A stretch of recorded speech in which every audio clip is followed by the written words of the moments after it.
Good morning, St. Francis, and good morning, people of God. It is Tuesday, the 21st day of May, 2024. It is Tuesday of the 7th week of the year, the 7th week in Ordinary Time. It is also the day before commencement at the Franciscan School. Our 8th graders will be launched upon the world tomorrow afternoon at commencement. And so today was their last morning prayer, and so we celebrated them in style. They had a special song that was played for them on top of the world by Imagine Dragons, and now they are spending their last full day as students here at the Franciscan School, again in preparation for graduation tomorrow. Part of graduation tomorrow will be to sign the great rock that is over here, that has already been decorated to honor them. Let me see if I can to go around this way. Has already been decorated to honor them, and as part of our tradition, their signatures upon this rock will be a part of the graduation ceremonies, or the pre-graduation ceremonies tomorrow, and that the signatures will remain on this rock throughout the summer.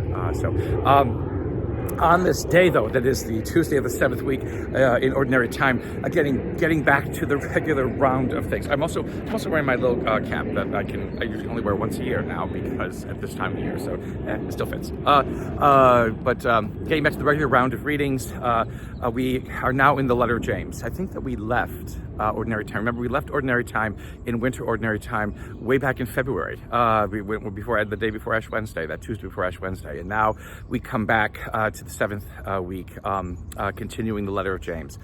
The letter of James gets us into a period within our church's history, our church's development, in which there's unfortunate dichotomy beginning to arise between, what does it mean to be a believer and what does it not mean to be a believer? And sometimes the differences are stark in contrast. And it doesn't seem, and at times it seems as though the church is moving in some ways to some kind of spiritual experience of faith and of what it means to be a believer in this world. And it seems also they could be denigrating or negating or denying the goodness of this world, the goodness of the earth. And it's very careful. You have to be very careful when you kind of begin to walk that line between the two, because you can then seem to be a person whose only mind and heart is set in heaven, and that ignores all the wonder and beauty of this good earth, which God has also created.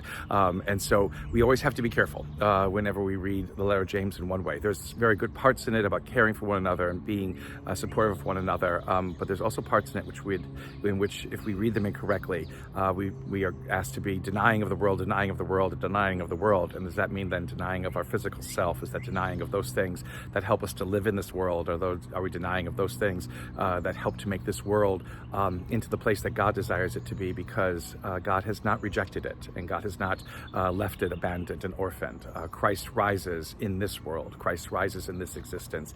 And Christ's ministry was always about living in this world, living in this life, and living in the most wonderful and glorious way as possible in this world that we have been given. And so reading the letter of James today, again, about what to avoid and how to conduct yourself and how to live, as a believer. Again, and then speaking in some ways about denying the world, and not loving the world, or whatever it is. What James is again talking about, more or less the world's values, are those things that the world thinks are important. Again, like personal successes or ambitions or what have you. Those are not good for us. Those are not good for any human being, let alone a person of faith and a person who believes. Those are what we reject. Those are what we deny, not the world itself, and not the wonder and beauty of God that is encountered within this world. In the gospel, we move to Mark. So again, we were in John all throughout the Easter season. Now we go to Mark, again, the first gospel, again, because where we left off in February, we would still be walking through Mark as again, the first gospel. And this one again talks about importance, and what does it mean to be important, and what does it mean to be praised and glorified by one's peers and associates and what have you. And for Jesus, it is always, again, that the first are last and the last are first. It is never looking at ourselves. It is looking at others and trying to make sure that what makes me what I am is dependent on who and what you are. Again, a contrary opinion to what the world thinks. The world thinks, again, in many ways, that we go after things ourselves, and we work for ourselves, we only do things for ourselves or those who are close to us or those we care about, and not care about anybody else. That is not the way of a believer. It is first and foremost to care about everyone else. presence, and in that caring to find the wonder and beauty of who and what it is that we are, and the wonder and beauty that we have been created in. So a glorious day, St. Francis, and people of God. Please pray for our class of 2024, our 8th graders who will graduate tomorrow, and may the Lord give you his peace.